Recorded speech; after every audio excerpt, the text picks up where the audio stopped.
Inilah perlunya gerakan terus-menerus menyadarkan umat Islam tentang pentingnya mereka bersatu, mereka berjamaah dalam membebaskan Masjidil Aqsa ini, terutama sekali menghadapi klaim kemerdekaan negara Israel yang mereka klaim dengan sepihak. Ini harus kita tentang. Jangan sampai ada yang terbesit dalam hati kita mengakui kemerdekaan kita. Kemerdekaan mereka adalah sama sekali tidak sah karena mengusir dari bangsa pemilik negara Palestina dari negaranya. Dan kita yakin apabila kita terus membela mereka dan gerakan terus kita lakukan, insya Allah kita akan dapat mengembalikan bangsa Palestina yang sekarang sebagian besar tersebar di beberapa negara. Mereka akan kembali ke negaranya dan Masjidil Aqsa akan menjadi tempat sholat yang aman bagi umat Islam. Mudah-mudahan Allah Subhanahu wa Ta'ala membantu kita dan mengembalikan Masjidil Aqsa ke tangan kita, karena memang Al-Aqsa adalah milik kita umat Islam. Al-Aqsa hakuna.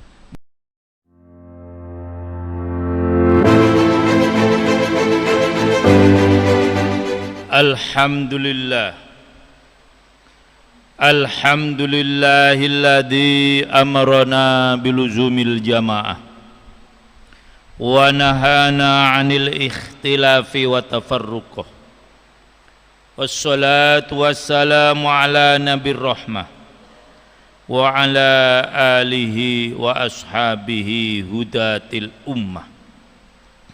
Ashhadu an la ilaha illallah wahdahu la syarikalah wa ashhadu anna Muhammadan abduhu wa rasuluh.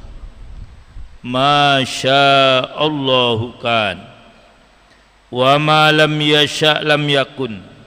La haula wa la quwwata illa billahil aliyil azim. Amma ba'd. Faya ayyuhal muslimun, faya ayyuhal mu'minun, usikum wa iyaya bitaqwallah, faqad fazal muttaqun. Wa qala ta'ala fi kitabihil karim, a'udzu billahi minasy syaithanir rajim. Wa man azlamu mimman man'a masajidallahi ayyudhkara fiha ismuhu wa sa'a fi kharabiha. Ulaika ma kana lahum ayyadkhuluha illa khaifin. Lahum fid dunya khizyu wa lahum fil akhirati adzabun azim. Jamaah Jumat yang dimuliakan oleh Allah, marilah senantiasa kita pelihara dan kita tingkatkan takwa kita sehingga mencapai derajat takwa yang sebenar-benarnya takwa dengan melaksanakan perintah-perintah Allah dan menjauhi larangan-larangannya. Kemudian pada kesempatan khutbah ini, marilah kita renungkan firman Allah Subhanahu wa Ta'ala yang terdapat dalam surah Al-Baqarah ayat 114 yang tadi sudah saya bacakan, yang artinya kurang lebih, dan siapa yang lebih zalim, lebih aniaya dari orang yang menghalang-halangi menyebut nama Allah dalam masjid-masjidnya dan berusaha untuk merobohkannya. Mereka itu tidak sepatutnya masuk ke dalam masjid Allah kecuali dengan rasa takut kepada Allah. Mereka di dunia mendapatkan kehinaan dan di akhirat mendapatkan siksa yang berat. Asy-Syaikh Ahmad Mustafa Al-Marahi ketika menjelaskan ayat ini menyampaikan bahwa ayat ini merupakan cerita atau kisah atau sejarah yang terjadi pada masa kerajaan Romawi, di mana saat itu kaisar mereka yaitu Titus masuk ke Baitul Maqdis atau Masjidil Aqsa setelah 70 tahun meninggalnya Nabi Isa alaihissalam. Mereka merusak kota Baitul Maqdis, juga termasuk Masjidil Aqsa, sehingga tidak satu bangunan pun yang tersisa. Masjidil Aqsa terkena sasaran tangan-tangan jahil mereka, sehingga tidak utuh lagi. Seandainya toh ada, bentuknya sudah berubah. Kaisar Titus dan pasukannya merajalela di Baitul Maqdis dan sekitarnya. Mereka membakar manuskrip Taurat, padahal Nabi Isa sudah melarang kepada kaum Yahudi melakukan tindakan tersebut jauh sebelum Titus datang.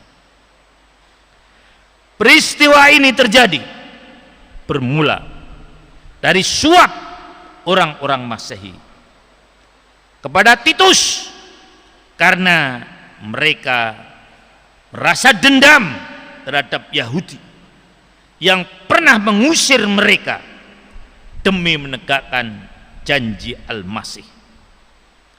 Sekalipun jumlah mereka sangat sedikit, sempat pula mereka menyusup ke kerajaan Romawi.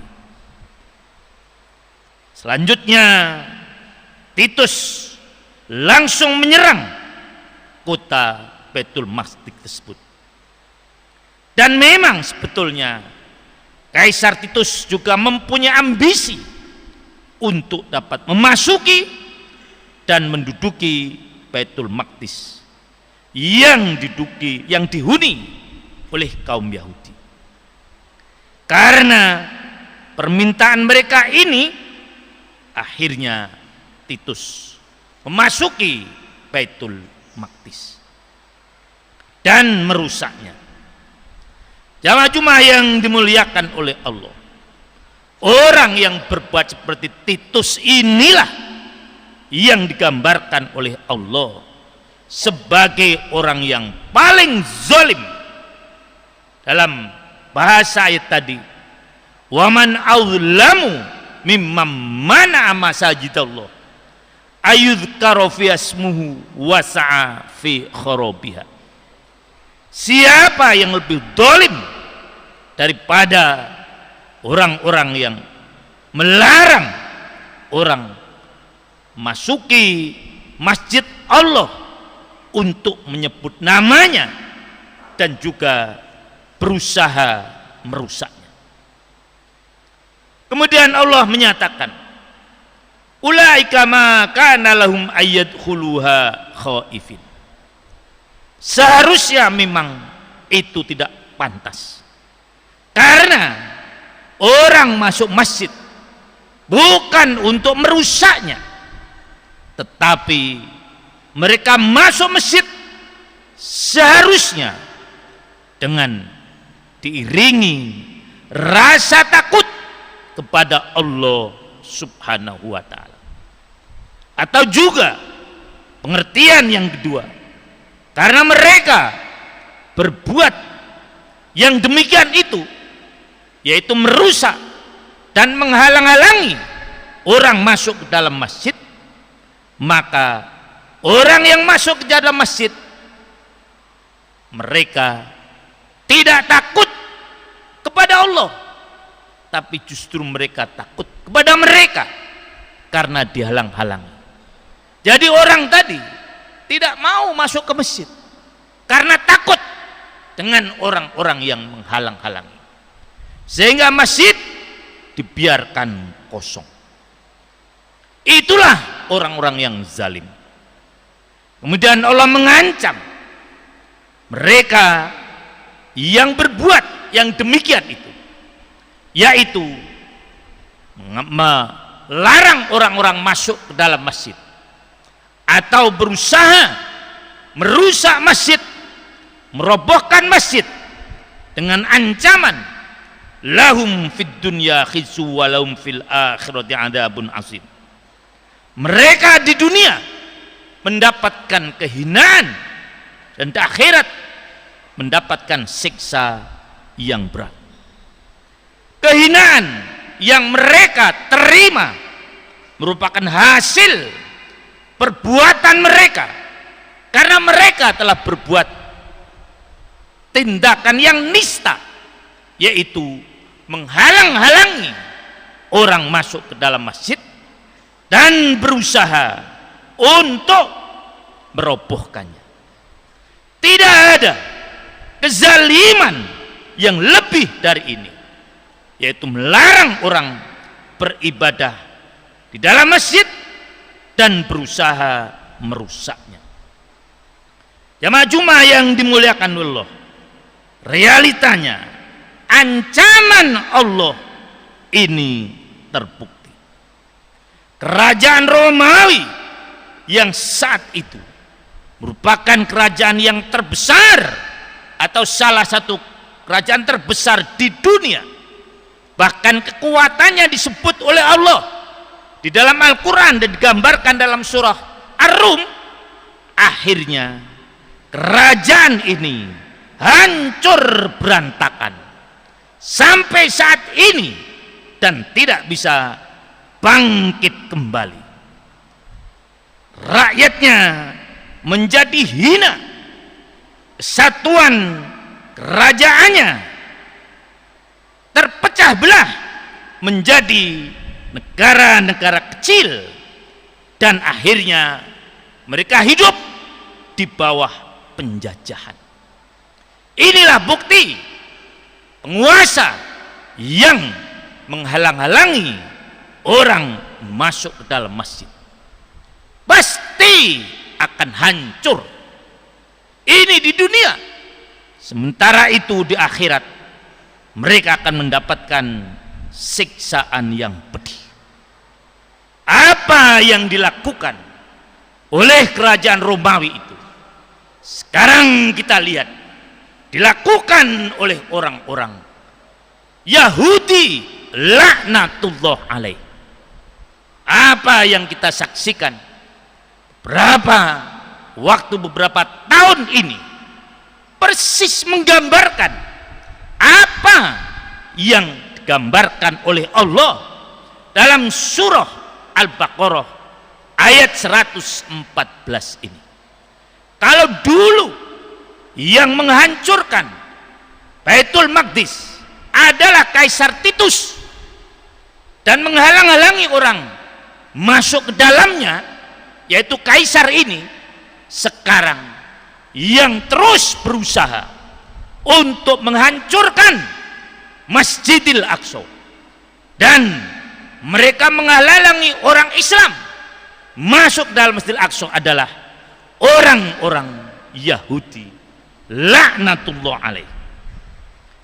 Dalam catatan kami, orang-orang Yahudi memang terus berusaha menghancurkan masjid-masjid yang ada di Palestina.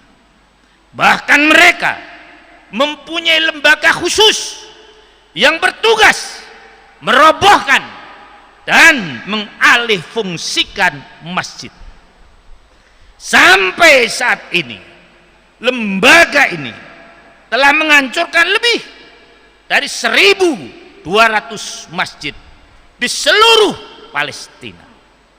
Belum lagi masjid-masjid yang hancur dalam peperangan-peperangan akhir-akhir ini.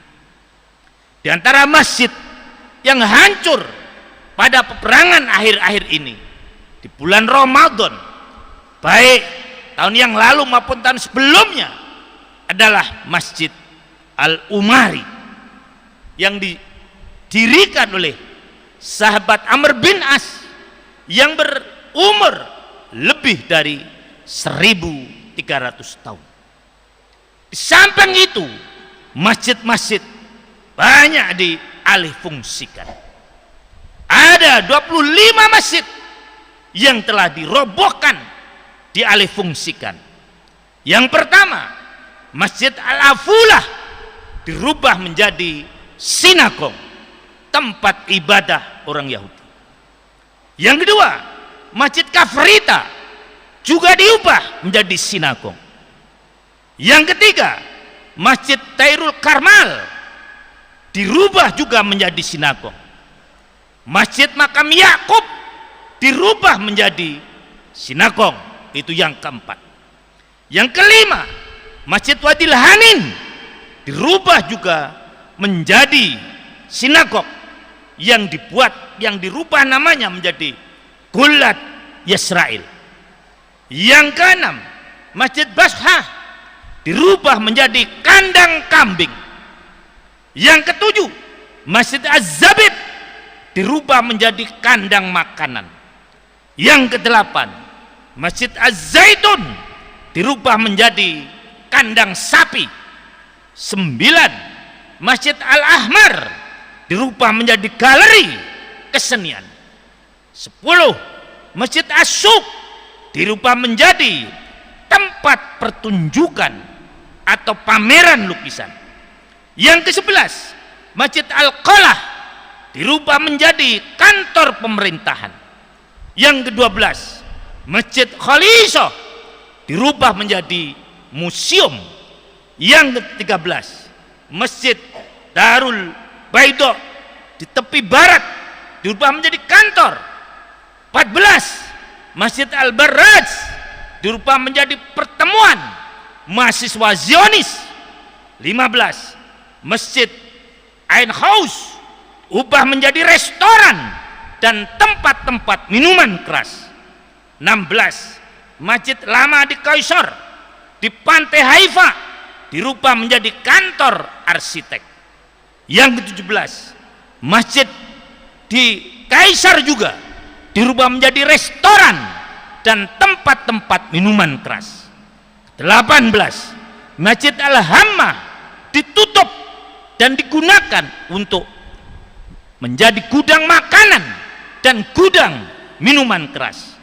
Yang ke-19, Masjid As-Siksik di lantai bawah dirubah menjadi pabrik dan lantai atasnya dirubah menjadi coffee shop dan bahkan menjadi tempat perjudian dan nightclub.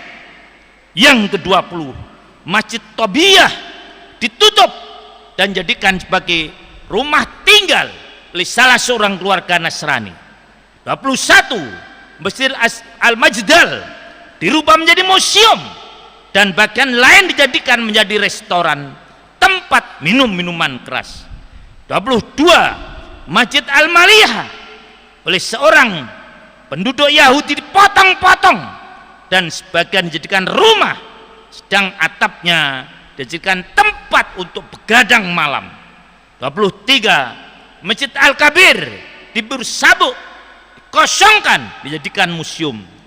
24, Masjid As-Shaghir di Bursabuk juga dirubah menjadi toko, dan Masjid Ibrahimi dirubah dibagi menjadi dua, sebagian untuk orang-orang Yahudi dan sebagian untuk orang Islam, dan itu pun ditutup, bahkan sulit, minimalnya sulit bagi orang Islam untuk memasukinya.